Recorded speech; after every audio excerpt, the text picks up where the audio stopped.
Տեսաֆիլմը նրանց մասին է, ովքեր չկամեցան կիսել իրենց 100 հազարավոր ազգակիցների ճակատագիրը, անմռունչ չբռնեցին անապատ տանող ուղին, պարանոցները չմեկնեցին դաշույնին, կրծքները գնդակին, կամովին չողջակիզվեցին մարակներում, ովքեր մեռնել է առաջ մեռցրին, մարտնչեցին իրենց տան, տոհմի, քույր եղբայրների, զավակաց, ծնողքի, հայության պատվի, իրենց իսկ կյանքի համար, ում կենսագրությունը պիտի օրինակ մնա ապրողներիս, ում հետնորդները հպարտ են նրանց սխրանքով։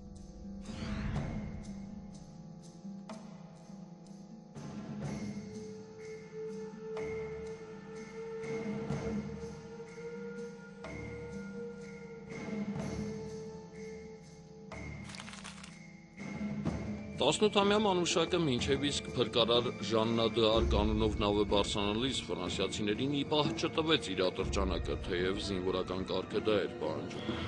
Տասնամյակներ անց արդեն թոռների տեր Մուսալերցին լրագրողին ասել է. «Աշխարհի երեսից իրավունք, օրենք ջնջված էր, ես ալ զենքս չհանձնեցի, հետս նավ տարի»։ Հարցին, թե իրեն հերոս համարում է, հետևել է պատասխան. «Չէ, ջանն, ես ապստամբ եղած եմ, մեռնել չեմ ուզած»։ Մանուշակ Եղուբյանը մեկն էր 4000 փրկվածներից, ում ֆրանսիական նավերը 1915 թվականի սեպտեմբերի 13-ին փոխադրեցին Պորտ Սաիդ, որտեղ նրանց նեցուկ դարձան եգիպտահայերը։ Ընդամենը 7 շաբաթ ու նրանք ապրեցին։ Դիմադրության ընդվզումի 43 օր և նրանք չկիսեցին այն շուրջ 1000 մուսալերցոց ճակատագիրը, ովքեր հավատացին Անտիոքի գայմագամ Մարուֆի խոստումներին, իբր տեղափոխությունը կընթանա խաղաղ, ապահով, պետությունը երաշխավորում է մեկնողների կյանքը, կայքը և Բիթիազ գյուղի քարոզիչ Նոխուդյանի, Քեբուսիեի քահանաներ Մարկոսի, Ներսեսի, Սամսոն աղայի խորհրդով չբռնեցին գաղթի ճամփան։ Դյուրահավատների մեծ մասը կուլ գնաց անապատին, իսկ Սուետիայի 6 հայաբնակ գյուղերի 1915 թվականի հուլիսի 29-ի հավաքում ինքնապաշտպանության վճիռ կայացրածները 5000 հոգի, ճիշտ է, ունեցան զոհեր, հետո ոչ իրենց մեղքով զրկվեցին ծննդավայրից, բայց նրանք կերտեցին խոնարհումի, հիացումի արժանի պատմություն, հաստատելով ապրելու իրենց իրավունքը։ Քանզի 1895-ի և 1909-ի փորձով համոզվել էին, որ միախումբ ոտքի կանգնելու դեպքում տեղի են տալիս թե մահմեդական խուժանը, թե նրանց հովանի ոստիկանն ու պաշտոնյանը։ Քեսափցիների տեղահանության հրամանը տրվեց հուլիսի 26-ին։ Սուետիահայերը հասկացան, որ նույնն իրենց է սպասվում, թեև համոզողներ կային, թե աշխարհից կտրված 6 հայաբնակ գյուղին վտանգ չի սպառնում։ Մեկ օր առաջ կայացրած որոշումը ժամանակին էր, որովհետև հուլիսի 30-ին գաղթի հրահանգ տրվեց նաև նրանց։ Բնակչությունը Եսայի Յաղուբյանի, Պետրոս Տլմաքյանի, Տիգրան Անդրեասյանի, Պետրոս Թութագլյանի առաջնորդությամբ զենքով, պարենով, ընտանի կենդանիներով բարձրացավ ռազմական ճամբար ընտրած Մուսա լեռ։ Քանի որ մեծաթիվ էին երեխաները, կանայք, եղանակն էլ խոնավ, անձրևային էր, սարը անտառապատ, շտապով վրաններ խփեցին, հյուղակներ կանգնեցրին։ Ապա սահմանափակ քանակով զենք ու փամփուշտ ունեցող 600 մարտիկները դիրքավորվեցին։ Առաջին հարձակումը հակառակորդը գործեց օգոստոսի 7-ին 200 ասկերով Սուետիայի մուտիրի գլխավորությամբ։ 6-ժամյա մարտից հետո նրանք նահանջեցին Ելման դիրք։ Երկրորդ գրոհը 3 օր անց ավելի կազմակերպված էր և մեծաքանակ 5000-անոց զորքով, թնդանոթներով, հորդ անձրևի ուղեկցությամբ։ Մարտը 12 ժամ տևեց ու վերստին ոչ մի դիրք չզիջվեց կանոնավոր զինուժին։ Մահացու վիրավոր քաջամարտիկ Հակոբ Ղարագյոզյանի վերջին բառերն են. «Կաղաչեմ, ինձնով մի զբաղիք, արդեն ինչ որ պիտի լամ եղած եմ, դուք գացեք և թշնամիին դիմադրեք, մանավանդ մի տարակուսիկ վերջնական հաղթանակի վրա, մերը պիտի լաան»։ Համալրումից հետո 9000-ի հասած հակառակորդի երրորդ երկօրյա հարձակումը Ֆուխրի Փաշայի գլխավորությամբ ևս արդյունք չտվեց։ Ճիշտ է, նրանց հաջողվեց մի քանի կետում ճեղքել պաշտպանությունը, բայց հարկադրված էին նահանջել, տալով 1000-ից ավելի սպանված։ Մարտավարությունը փոխելով, թշնամին այս անգամ որոշեց պաշարումով սովի մատնել ըմբոստներին, թեև լեռան ստորոտում կուտակած ուներ արդեն 15000 զինվոր։ Ինքնապաշտպանության դիմացները գիտեին, որ վաղ թե ուշ պարենը զինամթերքը վերջանալու են և վաղապես մտածել էին այդ մասին։ Լեռան ծովահայաց մասում պարզած երկու դրոշակի վրա գրված էր. «Քրիստոնյաները վտանգի մեջ են», կողքին խարույկ էր վառվում, անցնող նավերի ուշադրությունը գրավելու համար, սահմանվել էր մշտական պահակություն։ Դաշնակից մարտանավի մոտենալու դեպքում Մովսես Գրեքյանը, որ լավ լողորդ էր, նրանց պիտի հասցներ թիթեղյա տուփում ամփոփված անգլերեն գրությունը։ Մենք հոսապաստանած ենք, թրկական բարբարոսությունեն, խժդժություններեն կոտորածն եւ մահեն։ Դիմում կնենք հանուն քաղաքակրթության եւ կխնդրենք, որ ազատեք մեր կյանքն ու պատիվը։ Եթե այսքանը կարելի չէ, հաճեցեք փոխադրել գոնե մեր կիները, ծերերն ու մանուկները եւ բարենավորեցեք մեզ զենքերով ու ռազմամթերքով։ Ուտելիք տվեք, որ ձեզի հետ կողքի կռվինք թուրքական ուժերուն դեմ։ Սեպտեմբերի 5-ին մոտերքում հայտնված Գիշեն ռազմանավը, նկատելով կրակները, մակույկ է ուղարկում ափ վերցնելու ժամապահներին։ Տեղեկանալով լեռան վրա ապաստան գտածների կացությանը, նավի հրամանատարությունը թնդանոթներն ուղղում է թուրքերի դիրքերի կողմը եւ սկսում ռմբակոծել, ապա հեռանում է, խոստանալով վերադառնալ։ Հակառակորդն իր հերթին վճռում է այլևս չհապաղել եւ անձնատվության համար 2 ժամ ժամանակ է տալիս։ Նոր հզոր հարձակմանը հուսավորված մուսալերցիները պատասխանում են հակագրոհով։ Սեպտեմբերի 10-ին 2 ռազմանավ է գալիս, օգնելու պաշարվածներին։ Լաստակներով ու նավակներով առաջինը փոխադրում են վիրավորներին, ամսի 13-ին վերջին կանանց երեխաներին, ապա մարտիկներին։ Նրանք սակայն չեն կամենում հեռանալ եւ վերստին խնդրում են իրեն զենք, մթերք տալ, որպեսզի շարունակեն կռիվը։ Բայց հրամկազմը ծովակալ Դարտիշ դյու Ֆուրնիեից հրահանգ ուներ նրանց եւս տարհանել։ Որոշումից վհատ մարտիկները թողնում են դիրքերը։ Դա ամենահուզիչ պահն էր, վկայում է ականատեսը, ֆրանսիական բանակի ծովային սպա Շարլ Տիրան Թեքեյանը, ով կեսարացի էր, առաջին աշխարհամարտի ժամանակ ծառայում էր Դեզեքս հածանավում եւ անմիջականորեն մասնակցեց մուսալերցիների անվտանգ փոխադրմանը Պորտ Սաիդ։ 1919-ին Փարիզում ֆրանսերենով գիրք լույս ընծայեց հայ-ֆրանսիական կապերի, Սուետիայի գոյամարտի ու հայկական լեգիոնի կազմավորման մասին։ Ֆրանսիական կառավարությունը հայորդու վաստակը գնահատել է Պատվո լեգիոնի ասպետի եւ Պատվո լեգիոնի սպայի պատվանշաններով։ Շարունակությունը նրա հայերենով 2002-ին Երևանում լույս տեսած գրքից։ Հրամանատարը Եսայի Յաղուբյանն էր։ Իր սառնասրտությամբ հիացմունք հարուցող միանձնավորություն, ում գլխի փաթթոցը, ինչպես սասունցի հայդուկներինը, ծածկում էր ճակատն ու իջնում մինչև ուսը, իսկ փամփշտակալներն ուռչացնում էին կուրծքը։ Մազակալած դեմքերով կտրիչների մի փոքրաթիվ մարտախումբ հետևում էր նրան, նա դանդաղ առաջանում էր զենքերի կամարի տակով, որոնք ճանապարհի ամբողջ երկարությամբ խաչաձևել էին նրա գլխավերևում։ Եթե գիշենի տախտակամածին հրամանատարներից Վանայանը վախճանվեց ու մարմինը ֆրանսիական դրոշի ներքո հանձնեցին ծովին, առանձնակի հոգացությամբ ուսերի վրա նավ բերված զառամյալ անանուն մամիկը առաջին իսկ օրը մոմի պես հանգչեց Պորտ Սաիդի վրանավանում, ապա մարտիկների ճնշող մասը հավատարիմ խոստմանը, հետո մտավ արևելյան կամ հայկական կոչվող լեգիոն դառնալով նրա միջուկը։ 1918-ի սեպտեմբերին մասնակցեց Արարայի ճակատամարտին եւ տալով զոհեր հասավ Մուսալեր։ Խաղաղ բնակչությունը դաշնակիցների հաղթանակից հետո վերադարձավ Սուետիա, վերականգնելու ավերտուն ու տեղը։ Ի պատիվ այդ հերոսական օրերի եւ ի հիշատակ ընկածների Տամալճիկ Սարի կատարին հուշարձան կանգնեցվեց, բայց 1939 թվականին, երբ Ալեքսանդրեթի սանջակը վերադարձվեց Թուրքիային, նրանք, խուսափելով հալածանքներից, փոխադրվեցին Սիրիա, Լիբանան։ Երկրորդ համաշխարհային պատերազմի ավարտից հետո շատ մուսալերցիներ հանգրվան գտան խորհրդային Հայաստանում, Էջմիածնի շրջանում հիմնելով Մուսալեռավանը,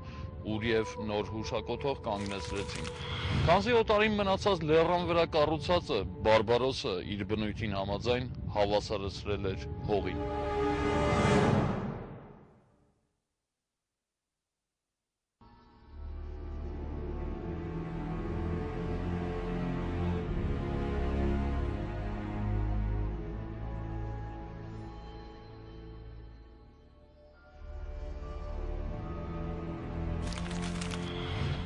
Վանն առաջին անգամ չէ, որ պիտի ցույց տա իր համերաշխ ոգին։ երբ գտնվում է ընդհանուր թշնամու հանդեպ։ Այդ ոգին իր փառավոր պատմական անցյալն ունի։ Այս անգամ էլ պիտի տանենք կռիվը միևնույն համերաշխ ոգով, առանց կուսակցության խտրության։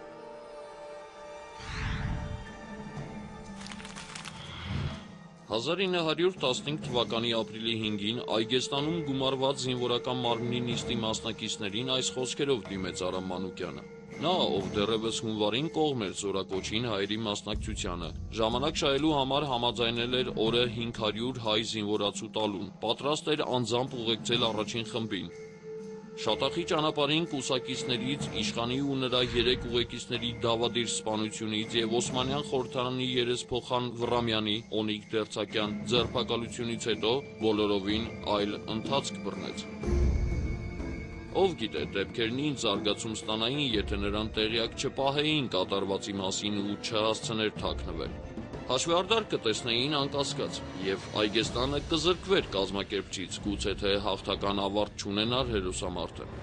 Անորոշությունից դուրս եկած վանեցիք վճռեցին պաշտպանվել, մանավանդ երբ լուր առան, որ պաշտպանական կռիվներ են սկսվել Շատախում, Հայոց ձորում, Փեսանդաշտում։ Կազմվեց զինվորական մարմին, որում հայ հեղափոխական դաշնակցությունից ընդգրկված էին բուլղարացի Գրիգորը, Կայծակ Առաքելը, ռամկավարներից Արմենակ Եկարյանը։ Ինքնապաշտպանության ղեկավար կազմի կամ շտաբի մեջ էին Գաբրիել Սեմերճյանը, ռամկավար, Փանոս Թերլեմեզյանը, այդ օրերին արդեն անկուսակցական, Հրանտ Գալիկյանը, Հնչակյան։ Ողջը ղեկավարում էր Արամ Մանուկյանը։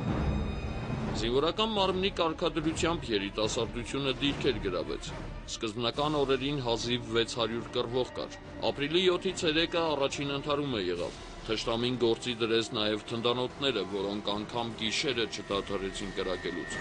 Զինվորական մարմնի հաջորդ օրվա թռուցիկը հետևյալ տեղեկատվությունն էր պարունակում։ Երեք գիշերվան ամբողջ թնդանոթաձգության և թշնամիի կողմէ վատնված 100 հազարավոր գնդակները նպատակ ունեցան միայն վախեցնել ժողովուրդը։ Մեր կողմ ոչ մեկ կորուստ կամ դիրքի լքում չկա։ Մերոնք չեն հոժարած նույնիսկ պատասխանել։ Այդուհանդերձ դրությունը լուրջ էր, եթե նկատի ունենանք, որ կուսակալ Ջևդեթը միայն այգեստանցիներին ընկճելու համար հանել էր 12 թնդանոթ, 6000-անոց կանոնավոր բանակ, առնածարավ, ֆանատիկ մահմեդական ամբոխ, ում հուսավառել էին հարուստ վանեցոց ինչքը կողոպտելու հեռանկարով։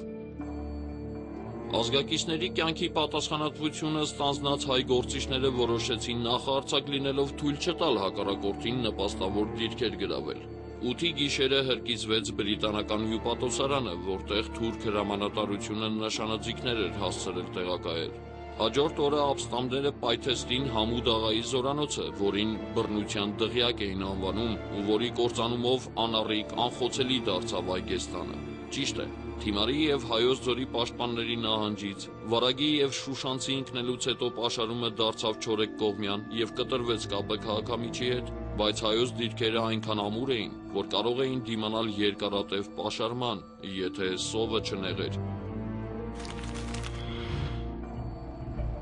Համալրում ստանալուց հետո ապրիլի 25-ին հայ մարտիկների թիվը հասավ 1053-ի։ Ասվածը պայմանական է, քանզի 20,000 այգեստանցիներն ու նրանց միացած 10,000 գյուղացիությունը նույնպես կռվողներ էին, միայն թե ոչ անմիջական։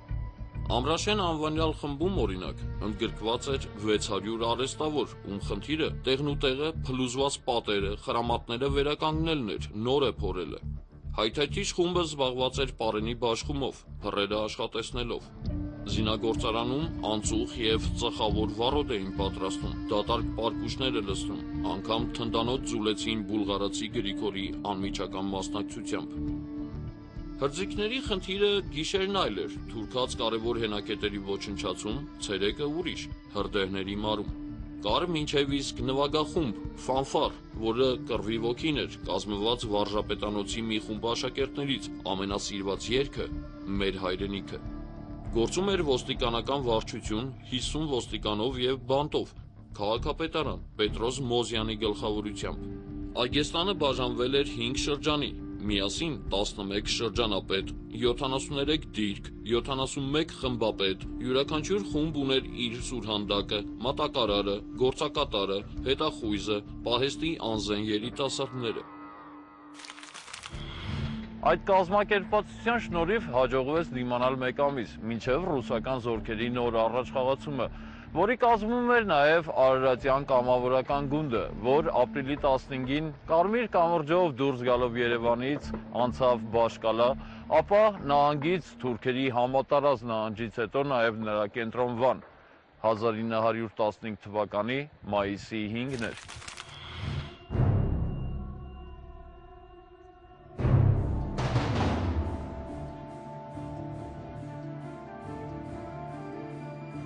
Սակայն մինչև այդ պատմական օրը դեռ ժամանակ կար,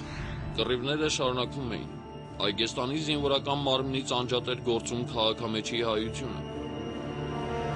Թաղամասը Այգեստանից 5-6 կիլոմետր հեռու էր բաժանված թուրքական թաղով, ապրում էր 400 տուն հայ, 2500 շնչով և 250 տուն թուրք, 1250 շնչով։ Քաղաքամիջում էին շուկան, նահանգապետարանը, ոստիկանատունը, դատարանը, բանկը, փոստ հեռագրատունը, Ազիզիե զորանոցը, զինապահեստը, մի խոսքով այն իրոք Վանի կենտրոնն էր, լի թուրք պաշտոնատարներով, բայց դա պատճառ չէր, որպեսզի մի բուռ հայությունը երկյուղած հանձնվի։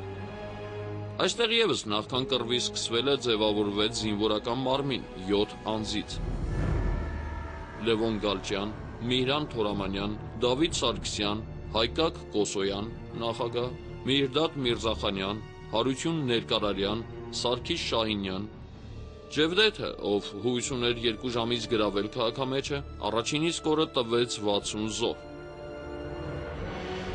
Ունենալով ընդամենը 101 տարատեսակ հրացան և 90 մաուզեր 200-ական փամփուշտով, հայերը հասկացան, որ փրկությունն այստեղ ևս նախահարձակ լինելու մեջ է։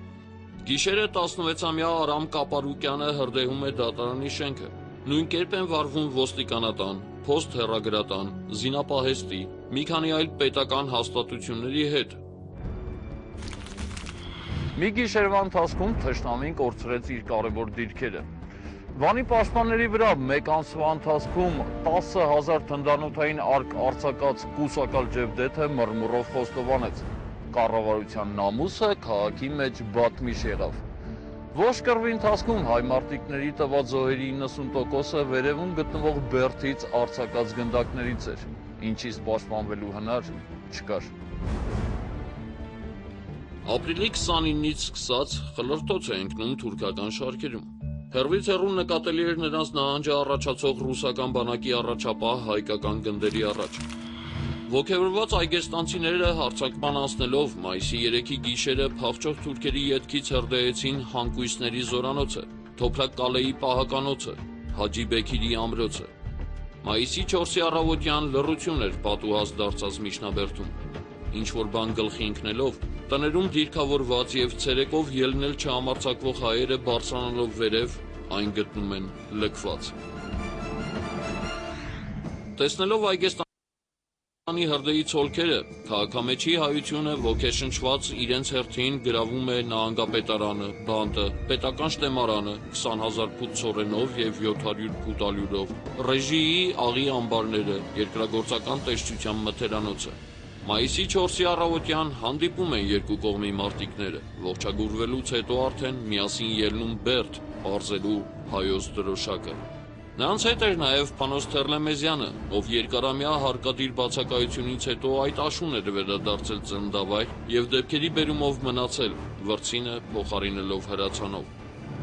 Մայիսի 6-ին Վասպուրականի հայ ինքնապաշտպանության զինվորական մարմինը հանդես եկավ կոչով. Կբոլորենք ամսորյակը պայքարի ու փառքի, մահվան ու հարության մեր ցեղին, ամսորյակը հայության առաջին և պայծառ գալիքին։ Այսօր ահա հայկական դրոշակն է, որ հարյուրավոր տարիներու ընթացքին առաջին անգամ նլլալով կծածանի Վանի պատմական Բերդի բարձունքներուն վրա և առաջին անգամն է, որ բռնությունը հայ զինվորի գնդակեն հալածական կփախչի ինչքով, ընտանիքով և իշխանությամբ։ Ռուսաց զորքի հրամանատար գեներալ Նիկոլաևը մայիսի 7-ին հրամանագիր ստորագրեց Արամ Մանուկյանին Վան Վասպուրականի ժամանակավոր նահանգապետ նշանակելու մասին, որը հաստատեց նաև Կովկասյան ռազմաճակատի հրամանատար Յուդենիչը։ Ձևավորվեց գործադիր իշխանություն, շրջանը բաժանվեց 14 գավառի, կազմավորվեցին ոստիկանական ուժեր, արտոնվեց գաղթական Վանեցոց վերադարձը բնօրրան։ Կյանքը այնքան խաղաղ ունի մեջ ընկավ, որ Փանոս Թերլեմեզյանը գնում էր կտուց կղզին նկարելու, կամավորական գնդերի մարտիկները լողում էին լճում, գործում էին արհեստանոցները, շուկայում աշխուժություն էր։ Ալլահ, ռուսների չհիմնավորված նահանջի պատճառով 1915 թվականի հուլիսի 18-ին Արճակ Բերգրի երթուղով գաղթեց նաև Վասպուրականի 150 հազարի հասնող հայությունը։ Արամ Մանուկյանի այլ գործիչների խնդրանքը զորահրամանատարությանը զենք տրամադրել կռվի ունակներին, որպեսզի մնան տեր կանգնեն հայրենի հողին, մերժվեց։ Վանի երկրորդ առումից հետո 1916-ին 70,000 վասպուրականցիներ կվերադառնան ավեր երկիրը շենացնելու, դպրոցներ կբացեն, կհիմնեն որբանոցներ, կհասցնեն մինչև իսկ թղթադրամ ունենալ։ Նրանց այցի կգան Թումանյանը, ռուս գրող Սերգեյ Գորոդեցկին, Միջնաբերդում պեղումներ կանեն Մարն ու Աշխարհբեկ Քալանթարը, բայց 1918-ի մարտի 28-ի գիշերը հարկադրված կլինեն թողնել երկրամասը, այս անգամ վերջնական։ Նրանցից մի մասին կհաջողվի անփորձանք Արարատյան դաշտ մտնել, մյուսներին բազում զրկանքներից հետո Պարսկաստանով հասնել Միջագետք, իսկ նոր նահանգապետ Կոստի Համբարձումյանը ընդհարումներից մեկի ժամանակ կընկնի անգլիացի զինվորի համազգեստում ծպտված թուրքի սրի հարվածից։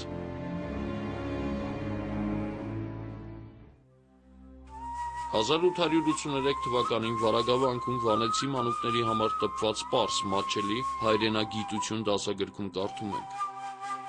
Վան քաղաք իր արվարձանով հանդերձ 40,000 բնակիչ ունի, որմե 30,000 հայ են և 10,000 օսմանցի։ Հայեր Վասպուրական նահանգի բնիկ ժողովուրդն են, իրենց ձեռքն է երկրային արհեստ և վաճառականություն։ Բնությամբ ըստ մեծ մասին տոկուն և աշխատասեր են, շահասեր, չարքաշ և սիրող պանդխտություն։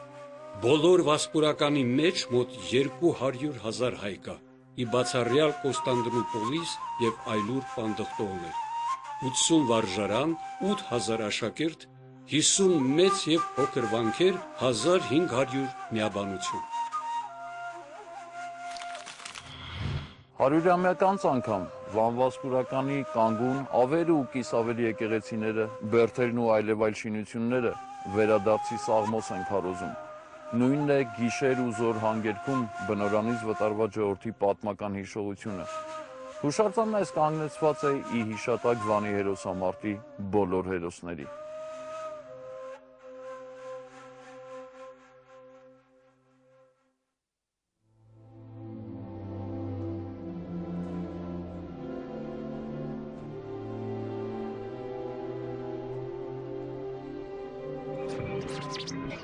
Ազգերի պատմությունն ավելի անշուք կլիներ, եթե առաջնորդներն անցյալի վրայեն պարբերաբար չվերցնեին գերեզմանակարը նրանց ախտերն ու սխալանքները ի լույս հանելու նպատակով։ 1908 թվականի երիտթուրքական հեղափոխությունը գինովցրել էր գրեթե բոլոր հայ քաղաքական գործիչներին, մտավորականությանը, մինչև իսկ հայդուկային պայքարում թռցվածներին։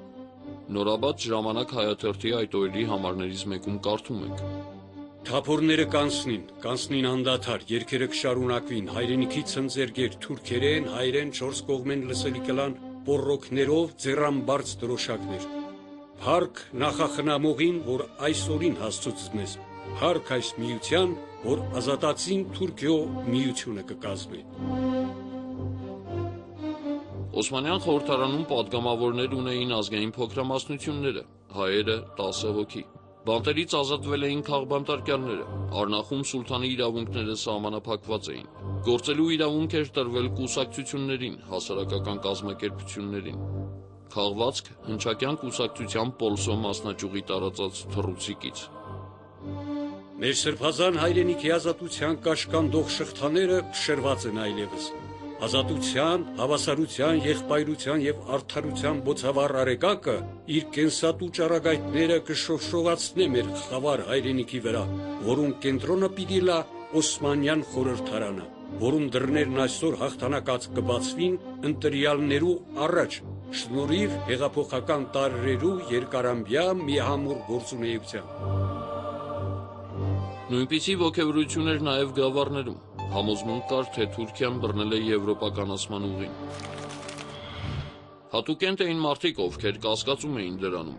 Ադանայի ջարդերից 50 օր առաջ գաղտնի պոլիս հասած Անդրանիկը հանդիպելով Հոհիդա գործիչներից Ակնունուն, Վարդգեսին եւ Զարդարյանին փորձում է համոզել չգործակցել երիտ թուրքերի հետ։ Չեմ հավատար, այս գազանները մեզ դարձյալ կկոտորեն, հրացնին դարձյալ կեղծիք է ու դուք կխաբվիք, ինքնապաշտպանության գաղափարը երբեք մի լքանեք եւ պատրաստեցեք ժողովրդին այդ ուղղությամբ։ Տիգրանակերտեն սկսելով մինչև Պարսից սահմանագլուխը 160,000 զինված քուրդ կա։ Մեզի բոլորիս համար թուրքերը խոշոր թակարդ լարած են եւ ամեն սալ մեջը պիտի գցեն։ 1909 թվականի ապրիլի 1-ից 4-ը, ապա մեկ շաբաթ անց, Ադանայում եւ նահանգի մյուս բնակավայրերում կազմակերպված ջարդերը եկան հաստատելու այն անձանց մտահոգությունը, ովքեր վստահություն չունեին, թե չեն կրկնվի 1895-96-ի, 1904-ի դեպքերը։ 300,000 մահմեդական եւ 140,000 քրիստոնյա բնակչություն ունեցող նահանգում, որից 100,000-ը հայ, միայն Ադանան 18,000 զոհ տվեց։ Լավ է, Սիսը, Զեյթունը ու էլի մի քանի բնակավայրեր կարողացան դիմակայել, ուշացումով միջամտեց կառավարությունը։ Հայ հեղափոխական դաշնակցության գործիչ Ռուբեն Դարփինյանի խոսքերն են։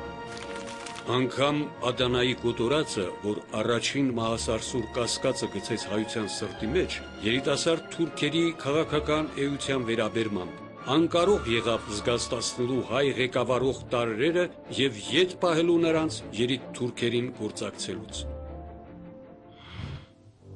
Նույն դյուրահավատության արդյունքը չէր, որ 1914-ին Արևելյան Հայաստանում այնքան աղմուկ բարձրացվեց կամավորական շարժման առիթով։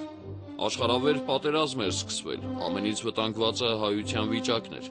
Արևմտահայերը սթափության, զգուշավորության կոչեր էին հնչեցնում, մինչդեռ Թիֆլիսում ու Ռուսաստանի մյուս հայաբնակ վայրերում, Ամերիկայի, Բուլղարիայի գաղութներում, թույլ տվեք օտար բառ օգտագործել, պսիխոզ էր։ Համաշխարհային խառնաշփոթը առիթ էին տեսնում հայկական հարցը լուծելու։ Իբր քիչ էր 200,000 հայերի մասնակցությունը պատերազմին ռուսաց բանակի կազմում, հիմա էլ կամավորագրվում էին, շարժելով թուրք վերնախավի, մահմեդական քարոզիչների ու խառնամբոխի զայրույթը։ Խաղվածքը Հոհիդա 8-րդ համագումարից առաջ Ռոստոմի Սիմոն Վրացյանին գրած նամակից է։ Նա Կարնո դպրոցների ընդհանուր տեսուչն էր եւ նոր Սանասարյան վարժարանի վարիչը, քաջատեղյակ Թուրքիայի գավառներում տիրող կացությանը, տրամադրություններին։ Հիմա էլ բարենորոգումներ ենք խաղում։ Ռուսների ասացի պես կաղմկենք, եղբայր, կաղմկենք։ Վախենամ բարենորոգումը չարանորոգում դառնա մեր գլխին։ Նոր առիթ հալածանքների ու կոտորածների։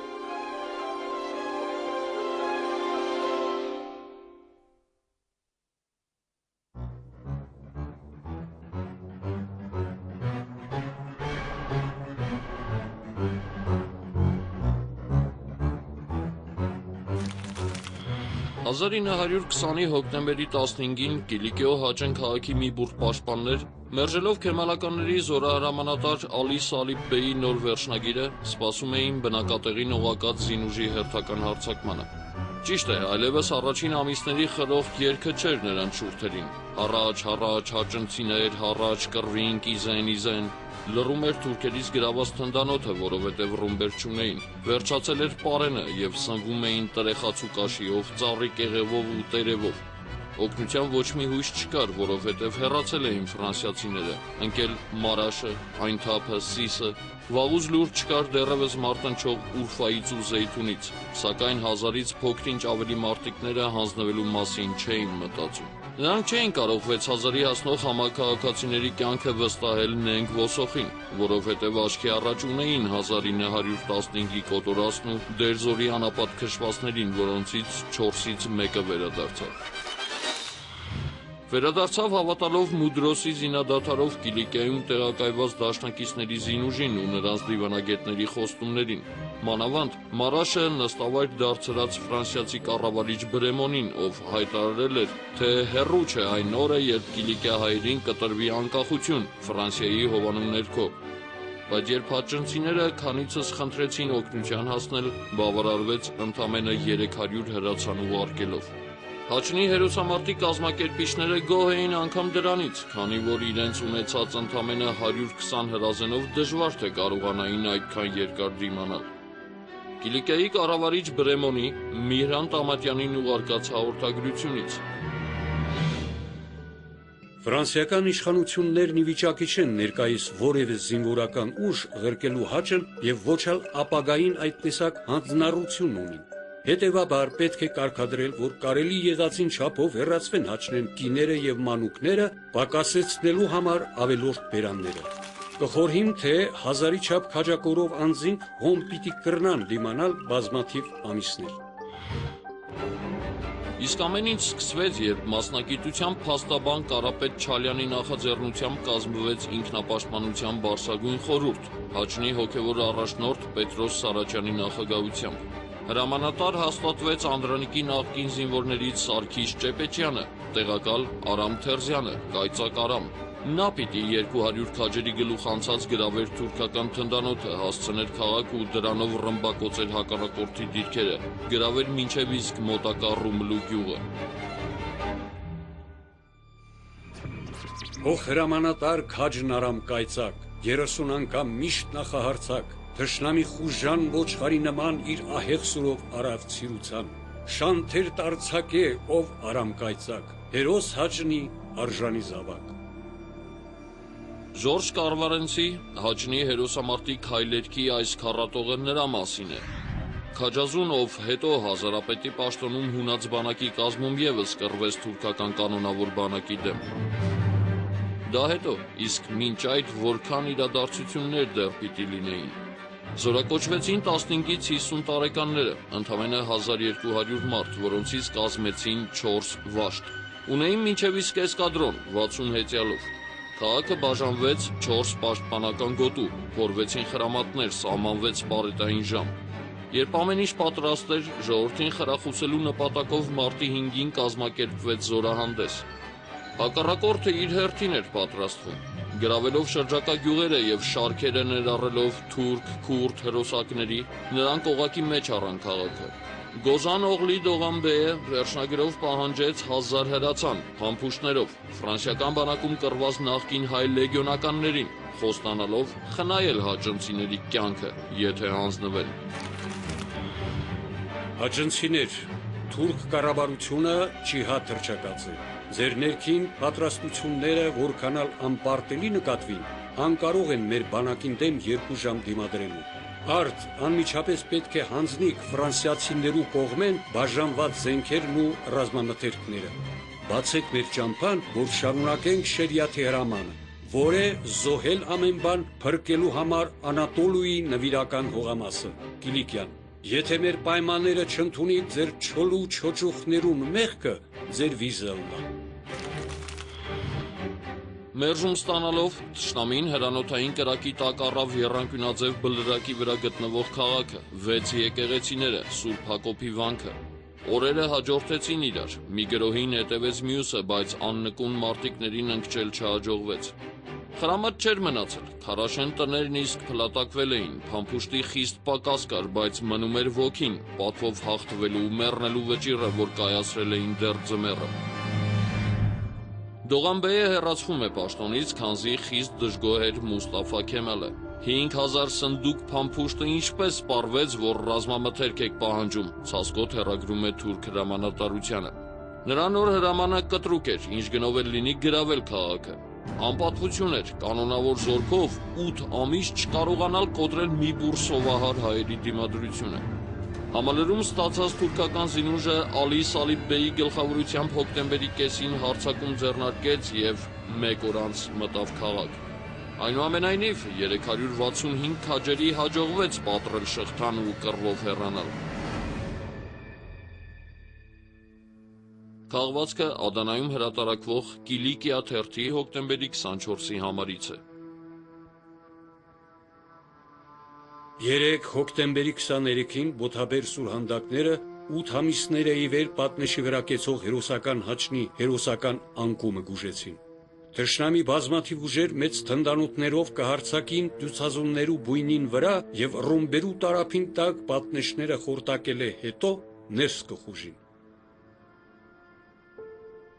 Այսօր Հաճն անունով բնակավայր չկա Կիլիկիայում։ Քաղաքին շնորհվել է 1920-ի ջարդը կազմակերպողի անունը Սաիմ Բեյլի։ Չկան հայոց եկեղեցիները, Սահակ Մեսրոպյան վարժարանը։ Ճիշտ է, կիսավեր կանգուն է Սուրբ Հակոբի վանքը, բայց այնտեղ ժամերգություն չի լինում, քանզի ոչ կատարող կա, ոչ ունկնդիր։ Նույնը Կիլիկիո մյուս բնակավայրերում, որովհետև ֆրանսիական կառավարությունը դրժելով դաշնակցային պարտավորությունները Թուրքիային զիջեց 2.600.000 հեկտար մշակովի բերքառատ հող ունեցող Կիլիկիան։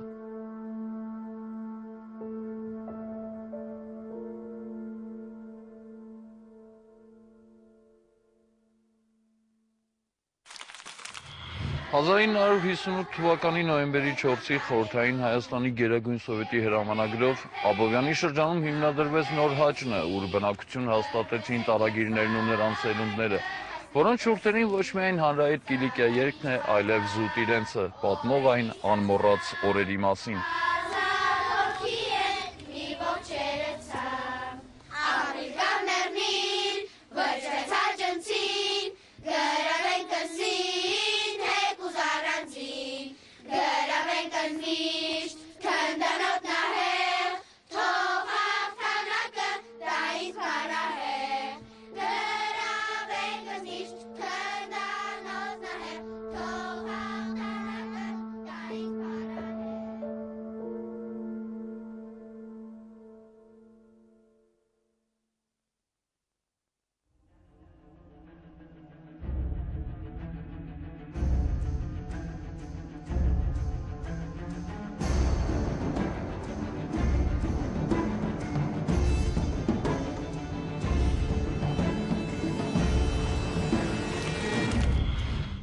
«1920 թվականի ապրիլի 3-ին Այնթափի հայությանը թուրքերը դիմեցին հաշտվելու առաջարկով։ Երկկողմ հանդիպումից հետո 48-ժամյա զինադադար է հայտարարվում, ինչը րոպեներ անց խախտվում է։ Հաջորդ օրը քեմալականների հրամանատար Գ.Լ. Ճալին նոր գրություն է հղում հայոց թաղի պաշտպաններին։ Թուրք ազգային ուժերը ոչ մեկ չար դիտավորություն կամ հարձակողական միտք ունին հայ հայրենակիցներու դեմ։ Կհրամայեմ այսօրվանից սկսյալ բոլոր ժողովուրդը բանախանութները և իր գործերով զբաղի։ Մեր նպատակին և ջանքերուն հակառակ վարվողները պիտի պատժեմ խստորեն և պիտի գնդակահարեմ ի պահանջել հարկին։ Այն, որ կարգադրությունը վերաբերում էր նաև մահմեդականներին, թե ազգային ուխտի սրբազան նպատակը Կիլիկիան բռնազավթած ֆրանսիացիների վտարումն է, անցյալի համար ոչ մեկը պատասխանատվություն չի կրելու, պաշարվածների համար չէին կարող զենքը վայր դնելու հիմք լինել։ Նրանք չէին մոռացել 1895-ի 1909-ի դեպքերը, երբ ինքնապաշտպանությամբ կարողացան փրկվել ջարդերից, ինչը անհնար եղավ 1915-ին, և երբ անգլիացիները գրավեցին երկրամասն ու տարագրությունից փրկվածները հաշվեցին կորուստները, զոհերի թիվը կազմեց 20,000։ 1919-ի նոյեմբերին բրիտանացիներին փոխարինելու եկան ֆրանսիացիք։ Այնթափ մտած 200 զինվորների մեծ մասը հայկական լեգիոնի 3-րդ գումարտակի մարտիկներ էին։ Դա, ինչպես նաև զինուժի սակավությունը և վատ զինված լինելը մահմեդականներին համարձակություն ներշնչեց։ Կազմակերպված ցույցի ժամանակ զավթիչներին վտարելու կոչեր հնչեցին, թուրքական դրոշ պարզվեց, քաղաքից դուրս սկսվեցին կողոպուտներ, սպանություններ։ Ոստիկանությունն իրենց ենթարկելու ֆրանսիական ջանքերը արդյունք չտվեցին, թուրքերը ժամ-ժամի սանձարձակ էին դառնում։ Հայրենի տունը շենացնելու նպատակով վերադարձած 12,000 այնթափցիներն ու 8,000 ոչ տեղացիները հարկադրված դիրքավորվեցին մահմեդական ամբոխի և կանոնավոր զորքերի դեմ։ Ունեին ընդամենը 50 արագածիկ, 100-ի չափ որսորդական հրացան, 4000 փամփուշտ։ Անտարակույս դիմադրել երկար չէր հաջողվի, եթե չլիներ ֆրանսիական զինուժի ներկայությունն ու աջակցությունը, մանավանդ երկրորդ փուլում, բայց մի բուռ մարտիկների անընկճելի ոգին իր հերթին օրինակ էր նրանց համար, ինչը բազմիցս հետագայում խոստովանել են։ Ամերիկյան քոլեջի նախագահ Յոհան Մերիլի խոսքերն են։ Այնթափի հայերու վերաբերմունքը ոգին այդ փորձանք օրերուն վեր էր ամեն գովեստե, վարոտ չունեին կերպերը գտան շինելու, ռումբ չունեին ձուլեցին, փամփուշտ չունեին արտադրեցին, նույնիսկ 2 թնդանոթ ձուլեցին։ Վրեժ անունով հրանոթի փողը ստացել էին ջրի խողովակից, մնացած մասերը պատրաստել։ Ափսոս, հետո դրանք շարքից դուրս եկան, բայց մի քանի կրակոցն էլ բավական էր, որպեսզի հակառակորդը խուճապի մատնվի, ինչպես նաև թունավոր ռումբերը, որոնց պայթյունի ժամանակ մոտերքում գտնվողները անզգայանում էին։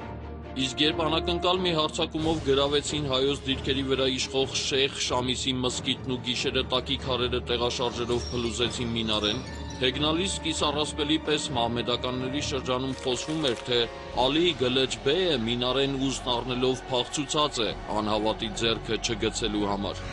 Կատարվածից, ի դեպ, դժգոհ մնացին ֆրանսիացիք, խստիվ պահանջելով մահմեդական ծիսարաններին, հակառակորդի կրոնական զգացմունքներին չդիպչել։ Մեկ տարի տևեց այնթափի հայոց դիմադրությունը։ Զարմանալ կարելի է, թե դարերով պետականությունից զուրկ ժողովրդի փրկված բեկորները որտեղից կարողացան ի հայտ բերել կազմակերպական ու ռազմական այդքան կարողություն, ինչպես կարողացան կռվել ու ապրել։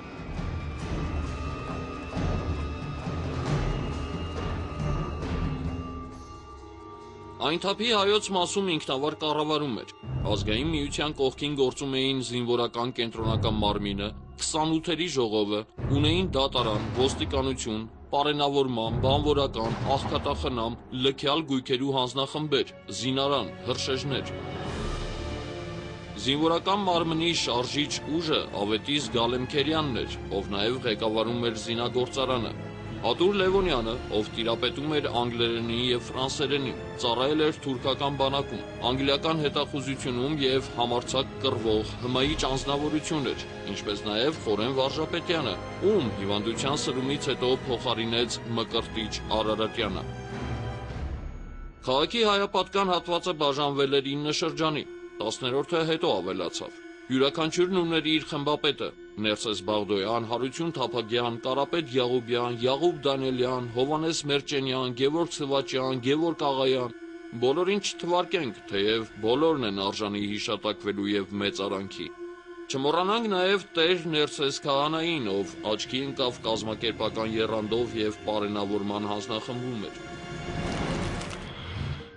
Որպեսզի տպավորություն չստեղծվի, թե հակառակորդը սակավաթիվ է եղել, մեջբերեմ թուրքած մեկ այլ հրամանատար Սեյֆուլլահի վերջնագիրը, թվագրված ապրիլ 29-ով։ Թուրք ազգին ներողամիտ ընթացքը չլա, որ վերագրեք վախկոտության։ Այնթափի 100 հազարանոց թրկությունը կարող է զսպել ԱՓՄ ապստամբ հայությունը։ 24 ժամվա միջոցին ձեր զենքերը հանձնեցեք մեզ։ Հակառակ պարագային անխնա պիտի պատժվեք, ինչպես որ պատժվեց Մարաշը։ Ձեր հույսը մի դրեք ֆրանսիացիներուն վրա, ում կացությունը ձերին է լավ չէ։ Իդեպ, ֆրանսիացիների սակավաթիվ ուժերը դիրքավորվել էին ամերիկյան քոլեջում։ Նրանց ու հայոց մասի միջև կապը ապահովում էր գետնուղով, որը ընթացքում մերոնք փորեցին։ Երբեմն նրանց սավառնակով այցի էին գալիս ղեկավարությունից, քանզի այնթափ եկող ճանապարհը գտնվում էր չեթեների ձեռքին։ Այդպես փոխնի փոխ հաջողություններով անցնում է տարին։ 1921-ի փետրվարին ֆրանսիական կողմը նոր ուժեր բերելով 30 թնդանոթներով ավերում է այնթափի թուրքական մասը և 9-ին հակառակորդը սպիտակ դրոշ է պարզում։ Ապրիլի 29-ին ֆրանսիական զինվորական ներկայացուցիչ կոլոնել Սենթ Մորը հանդես է գալիս հայտարարությամբ։ Այնթափի հայ ժողովրդին ցույց տված քաջության համար իմ ջերմագին շնորհակալություններս կուղարկեմ եւ երջանիկ եմ։ Շնորհավորեմ իր կազմակերպական ոգին եւ քաջասիրտ օրովի համար։ Փրկված հայության ուրախությունը կարճ տևեց, որովհետև 1921 թվականի հոկտեմբերի 20-ի պայմանագրով, որ կնքվեց Անկարայում Ֆրանսիայի եւ Թուրքիայի ազգային մեծ ժողովի կառավարության միջև, Կիլիկիան զիջվեց քեմալականներին։ Վերջին ֆրանսիացի զինվորը տարածաշրջանը լքեց դեկտեմբերի 25-ին։ Ճիշտ է, համաձայնագրում Ֆրանկլին Բույոնը ամրագրել էր կետեր, ըստ որի ներում էր շնորհվում պետության դեմ զենք հանողներին, պահպանվելու էին ազգային փոքրամասնությունների իրավունքները, բայց 1923 թվականին այն թափում ընդամենը 5-6 հայ ընտանիք էր ապրում։ Իսկ վերջին հեռացողը Սարգիս Թութունջյանն էր 1936 թվականին։ Նրանք տնավորվեցին Բեյրութում, Հալեպում, այլուր, բայց քանի որ դրանք նույնպես օտար եզերքներ էին, հետո մի մասը հայրենադարձվեց, բնակություն հաստատելով Երևանի մերձ այն թափավանում, հայացքով դեպի սահմանը։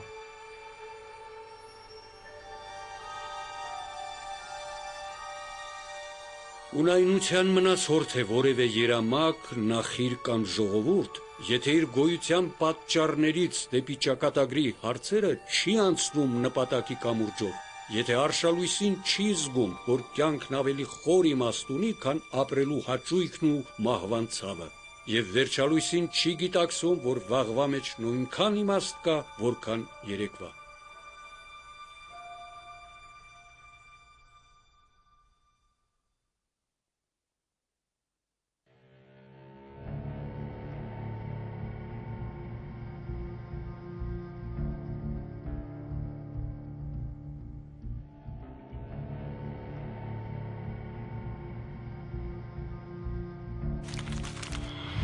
Ա 1915 թվականի հունիսի 5-ին Արևմտյան Հայաստանի Սեբաստիան նահանգի Գարահիսար քաղաքի 5000 հայեր ինքնապաշտպանության նպատակով ապաստանեցին հինավուրց Կիսավեր բերդում։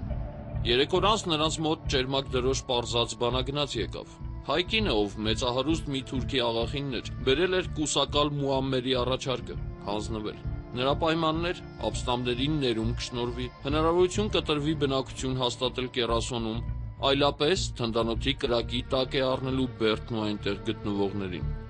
Զինվորական խորհուրդը Ղուկաս Դովլաթյանի ու նրա աջ բազուկը դարձած Վահան Հյուսյանի գլխավորությամբ անձնատրության առաջարկը մերժեց։ Ցավոք չի պահպանվել հերոսամարտի կազմակերպչի լուսանկարը, ում գարահիսարցիները Ղուկաս աղբար են ասել։ Նրա շնորհիվ էր 1895-ին քաղաքը փրկվել ջարդից, ում հետո նենգաբար բռնելով Սեբաստիայում 101 տարվա ազատազրկման դատապարտեցին։ Բանտից դուրս եկավ 1908-ին երիտ թուրքերի հեղափոխությունից հետո ու հիմա վերստին ինքնապաշտպանական գործի գլուխն էր կանգնել։ Գարահիսարը, որ թարգմանաբար նշանակում է Սև Պարիսպ, համանուն գավառի կենտրոնն էր։ 95000 բնակիչներից 25000-ը հայեր էին, որից 5000-ն էր ապրում քաղաքում, հիմնականում հայոց թաղում։ Բերդը Տիգրան Մեծից առաջ կոչվել էր Դաշտերա, հետո ամրացրել էր Պոմպեոսը, ապա Նիկոպոլ կայսեր պատվին անվանվել Նիկոպոլիս։ Պաշտպանական 3 գոտի ուներ, ջրակուտակ հորեր, որին Սառնիչներ էին անվանում։ Ահա այդ ամրոցի կողին էր ծիծեռնակի բնի պես փարել հայոց թաղը։ Արամ Հայկազը, ով հերոսամարտի օրերին 12-ամյա տղեկ է եղել ու Բերդի առումից հետո կեղծ մահմեդականություն ընդունելու շնորհիվ հատուկեն փրկվածներից մեկը, Շապին Գարահիսար եւ իր հերոսամարտը խիստ արժեքավոր հուշագրքում, որ լույս է տեսել Նյու Յորքում 1957 թվականին, տողեր է թողել։ Բերդը տեսակը ազգային սեփականությունն էր հայոց։ Հոն էր, որ երիտասարդությունը զինվորության փորձեր կներ։ Եղած են օրեր, որ գաղտնի ժողովներու հավաքատեղի ծառայած են։ Գլխավոր դռնեն ներս մտնելու համար անհրաժեշտ էր անցնել հայոց թաղե։ Բանը, որ թուրքերու սարսափ կպաճառեր ոչ միայն կռվի օրերում, այլև խաղաղ ժամանակը։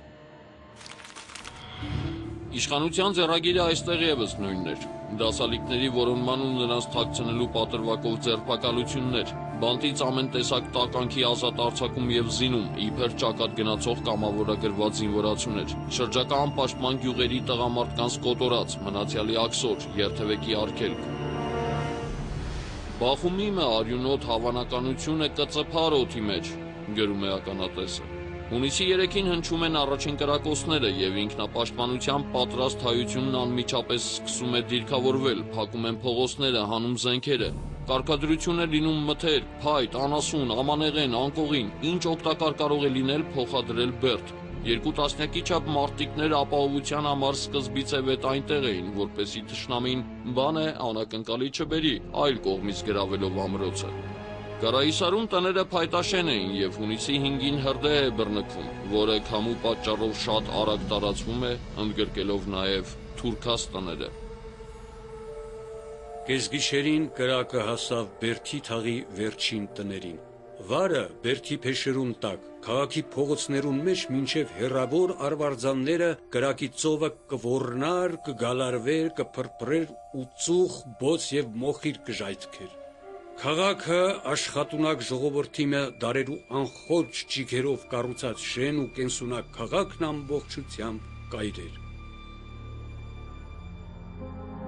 Կիսավեր Փարիսներին ու անմատչելի ժայռերին ապավինածների միակ սփոփանքը այն էր, որ իրենց կուտակածը թշնամուն չմնաց, նրանք նույնպես տնանկ էին, մոխրին նստած։ Կանգուն էին մնացել միայն թուրքական մզկիթը, մայր եկեղեցին, կառուցված 1892-ին, որ կարող էր տեղավորել 3000 հավատացյալ, մեծությամբ հավասար էր Կարնո եւ Սեբաստիո հայոց ծիսարաններին ու մեկ էլ նրան մերձ վարժարանի, պատուհանների սև խոռոշներով շինություն, որը կառավարությունը սկզբում արգելեց, քանզի մահմեդականներից գրավոր դժգոհություն էր ստացել, Բերդ կշինեն, ոչ թե դպրոց։ Մարդահամար են կատարում։ Բերդ էր բարձրացել 5062 հոգի, որից կռվի ունակ 1000-ի չափ մարդ, զենք գործածելուն վարժ 250 է, ունեցածը 150 թուրքական մաուզեր, 40 տասնոց ատրճանակ, 40 հրացան։ Այդ ուժերով գարահիսարցիները 27 օր կարողացան դիմադրել բազմապատիկ ուժեղ, թնդանոթներ, 5-ից 6000 միայն կանոնավոր զորք ունեցող հակառակորդին։ Պատկերացրեք, հունիսի 8-ին 1000 ռումբ է արձակվում Բերդի ուղղությամբ, ճիշտ է, առանց որոշակի հասցեի։ Անոնց 50 գնդակին դեմ մեր կողմե հազիվ 1 հատ կերտար նշանակետը։ Եթե մերոնք կռվեին ու կրակեին անոնց պես, ռազմամթերքը կեսօր չէր դիմանա։ Ակնհայտ դնենք նաև Ղուկաս Աղբարի, հերոսամարտի կազմակերպչի, ընդհանուր հրամանատարի, հորդորներ խնդրան կարգադրությանը իր մի բուռ մարտիկներին։ Հարցակման պարագային մի աջապարեք, թող վեր գան, մոտենան, որ երբ զանոնք սպանենք, կարենան գիշերը զենքերն ու փամփուշտները ձեռք անցնել։ Ամենին առաջ հրացանները ուղղեցեք առաջնորդները։ Եթե հաջողիկ զանոնք սպանել, մնացյալն առանց հրամանատարի կդառնան անգլուխ ու անվնաս ամբող։ Արկածախնդրության մի ելեք, քաջություն ցուցադրելու փորձեր մի նեք, մի մոռնաք, որ ձեր մեռնելու պարագային տեղը բռնող չպիտի գտնվի։ 250 մարտիկներ կտրված աշխարհից 27 օր դիմանում են, ունենալով մեկ նշանաբան՝ մեռնել է առաջ մեռցնել։ Խիստ նեղ պահերին ծարավից ճակ չկաց նրանց շուրթերին մեր հայրենիքն էր, ու թիկունքում նրանց ձայնակից էր ժողովուրդը, կին, երեխա, պապիկ ու տատիկ։ Առիթ է ու ասենք, այսօր ոմանք լուրջ հուսանք անտեղյակությունից դնում քննարկում են Հայաստանի Հանրապետության օրներքը փոխելու հարցը, մինչդեռ այն պատմություն խորհուրդ ունի։ Սա ի դեպ, շարունակենք։ Երբ հայտնի է դառնում, որ մնացել է մեկ օրվա պաշար, 5000-ին ընդամենը հնգական ընկույզ, այլևս հույս չունեին, թե Սեբաստիո կողմից հայդուկ Մուրադը կամ ռուսական բանակը օգնության կհասնեն, գիշերը ժողովրդի մասնակցությամբ խորհուրդը նիստ է գումարում եւ առաջնորդը մարտիկներին առաջարկում է ճեղքել պաշարման շղթան։ Մեկնինք կամ մնանք հոս, միևնույնը պիտի լա։ Ուժաթափ ինչպես կրնանք կռվի։ Մինչդեռ ըսածս ձևովը դերևս կարենանք ինքնզինք սալ անոնցալ ազատիլ։ Չազատինք ալ գետ մեռնելը առաջ քանի մթուկ ավելի կսատկացնենք։ Հաջորդ օրը կեսգիշերին 870 հոգու, որոնց մեջ կանայք եւս կային, հաջողվում է կռվով պատռել եռաշերտ շղթան եւ հեռանալ Սեբաստիո ուղությամբ։ Նրանք խմբերի բաժանված էլի մի քանի ամիս դիմացան, մինչև տարբեր տեղերում մեծ մասի զարկվելը, իսկ լուսաբացին կռվի 27-րդ օրը անպաշտպան Բերդ ելավ թշնամին։ Չպատմենք, իրավ, նույնը պիտի կատարվեր, եթե անգամ 1915-ի հունիսի 5-ին չլքեին հրդեհի մատնված իրենց օջախներն ու չբարձրանային Բերդ։ Նույնը պիտի լիներ, եթե չապստամբեին։ Իսկ ապստամբեցին, քանզի շուրջ բոլորը կոտորածի ու ջարդի մասին լուրեր էին, եւ նրանք ընտրեցին առնական ընդվզումի, արիական խոյանքի ուղին։ Ու սնդուս միաճակատ ու միաբան կանգնեցին իբրև ցեղ եւ ոչ իբրև ցեղային բովանդակությունից դուրս ժողովուրդ, կասեր Գարեգին Մժդեը։ Շապին գարահիսարցիները, ում կազմակերպվածությունը, խիզախությունը երանի թե ամենուր դրսևորեր հայությունը այդ ու հետագա տարիներին։ Տեսաֆիլմում զուտ տևողության առումով չպատմվեց Զեյթունի, Ուրֆայի, Սիսի, Սասունի հերոսամարտերի մասին, չներկայացվեցին այն խմբերն ու անհատ հայորդիները, ովքեր չկամեցան կիսել իրենց 100 հազարավոր ազգակիցների ճակատագիրը։ Ցավոք դիմադրության մակարումի կղզյակները հաղթամարտերը մանավանդ քանակով սակավ են, սակայն բավարար որպեսզի հետնորդներս կամենալու դեպքում իհարկե տեսանենք տեսանելին, ուսանենք ուսանելին։